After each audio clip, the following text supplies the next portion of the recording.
اور عقیقہ بھی ساتھ سمجھے۔ ہمارے اگر آج کو بندہ مسئلہ پوچھے کہ بھی دیکھیں قربانی کے جانور اگر بڑے آپ کے لیے ہیں، گائے، بھینس یا اونٹ، اس میں کوئی شخص 6 حصے قربانی کے رکھ لے، 1 حصہ عقیقہ کا رکھ لے تو جائز ہوگا یا نہیں؟ ہم اہل سنت والجماعت احناف کہتے ہیں اگر 1 حصہ عقیقے کا رکھ لے تو جائز ہے، 2 حصے عقیقے کا رکھ لے جائز ہے، کچھ حصے قربانی کے کچھ عقیقے کے ہوں تو ایسے جانور کو ذبح کرنا جائز ہے۔ غیر مقلدین کہتے ہیں کہ نہیں، اس کے اندر عقیقے کا آدمی کو شریک کرنا جائز نہیں، ان کی دلیل کوئی نہیں ہے، صرف اتنا کہتے ہیں کہ نہیں قربانی الگ ہے عقیقہ الگ ہے، یہ تو کوئی بنیاد نہیں ہے۔ اب فقہا کا آپ دماغ دیکھیں، فقہا فرماتے ہیں کہ پہلے یہ دیکھیں ایک عقیقہ ہے اور ایک قربانی ہے، قربانی کے لیے اللہ کے نبی نے الفاظ کون سے استعمال فرمائے ہیں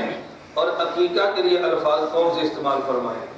اور دوسرا دیکھیں یہ عقیقہ اور قربانی کے درمیان کوئی مشابہت ہے یا مشابہت موجود نہیں، اگر الفاظ بھی ایک ہیں اور مشابہت بھی موجود ہے تو پھر حرج نہیں ہے، اور الفاظ بھی ایک نہیں ہے مشابہت بھی نہیں ہے تو پھر اس کے عقیقہ والے حصے کو قربانی والے جانور کے اندر شریک نہیں کرنا چاہیے۔ حدیث مبارک میں قربانی پر لفظ نسک کا استعمال ہوا ہے اور قربانی پر لفظ احرام کا استعمال ہوا ہے، یہ دونوں لفظ قربانی کے جانور کے بارے میں رسول اللہ صلی اللہ علیہ وسلم استعمال فرمائے ہیں۔ سنن ابی داؤد باب ما یجوز من السن من الضحایا، حضرت براء بن عازب رضی اللہ عنہ فرماتے ہیں رسول اللہ صلی اللہ علیہ وسلم نے ہمیں عید کے دن نماز کے بعد خطبہ دیا اور آپ نے فرمایا من صلی صلاتنا و نسک نسکنا فقط اصاب النسک، جس آدمی نے نماز پڑھی اور پھر قربانی کی ہے اس نے قربانی کر لی ہے۔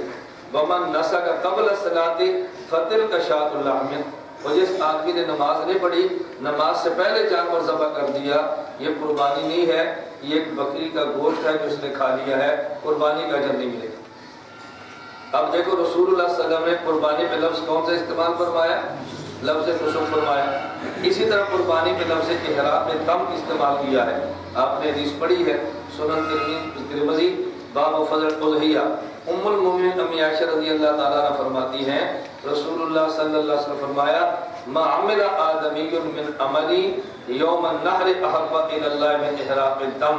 کہ قربانی کے دن اللہ کو سب سے محبوب عمل وہ جانور کا خون بہانا ہے، من احراق الدم، احراق الدم کا لفظ استعمال کیا ہے، تو قربانی پہ 2 لفظ استعمال کیے، لفظ نسک کا لفظ احراق الدم، اور ہم نے دیکھا کہ یہی دونوں لفظ نبی پاک صلی اللہ علیہ وسلم نے عقیقہ پر استعمال فرمائے۔ سنن ابی داؤد کتاب الاضحیہ باب فی العقیقہ، حضرت رسول صلی اللہ علیہ وسلم فرمایا من ولد له ولد فاحب ان ينسك عنه فلينسك، جس آدمی کے ہاں بیٹا پیدا ہو اولاد ہو اور وہ چاہے اس کی طرف سے عقیقہ کرے تو عقیقہ اس کو کر دینا چاہیے۔ یہ لفظ ہے فلینسک، لفظ کیا ہے؟ فلینسک، ینسک فلینسک، تو جو نسک قربانی کے لیے ہے وہی لفظ نسک عقیقہ کے لیے بھی ہے۔ اچھا اسی طرح احراق الدم کا لفظ بھی استعمال کیا ہے۔ حضرت رسول اللہ صلی اللہ علیہ وسلم کے بارے میں سلمان بن عامر کہتے ہیں، صحیح بخاری میں روایت موجود ہے، سمعت رسول اللہ صلی اللہ علیہ وسلم، میں نے نبی پاک صلی اللہ علیہ وسلم ارشاد فرماتے ہوئے سنا مع الغلام عقیقۃ فاحریقوا عنہ دما، اگر بچہ ہو تو اس کی طرف سے عقیقہ ہوتا ہے، فاحریقوا عنہ دما، اس کی طرف سے خون بہا دو۔ تو قربانی پر بھی احراق الدم ہے اور عقیقے پر بھی احراق الدم ہے، اسی طرح قربانی پر بھی لفظ نسک ہے اور عقیقے پر بھی لفظ نسک ہے، اور ان دونوں میں مشابہت کیا ہے؟ ابن قدامہ حنبلی نے المغنی ما شرح الکبیر جلد 11 صفحہ 124 پہ لکھا ہے وَلِأَنَّهَا أَشْبَهَتْهَا فِي صِفَاتِهَا وَسِنِّهَا وَقَدْرِهَا وَشُرُوطِهَا فَأَشْبَهَتْهَا فِي مَصْرَفِهَا۔ ہم نے دیکھا کہ عقیقے اور جانور، عقیقے کے جانور اور قربانی کے جانور مشابہت کیا ہے؟ مشابہت کیا ہے؟ جو صفات قربانی کے جانور کی ہے وہی صفات عقیقے کے جانور کی بیان کی گئی ہے، جتنی عمر اس کی ہے اتنی عمر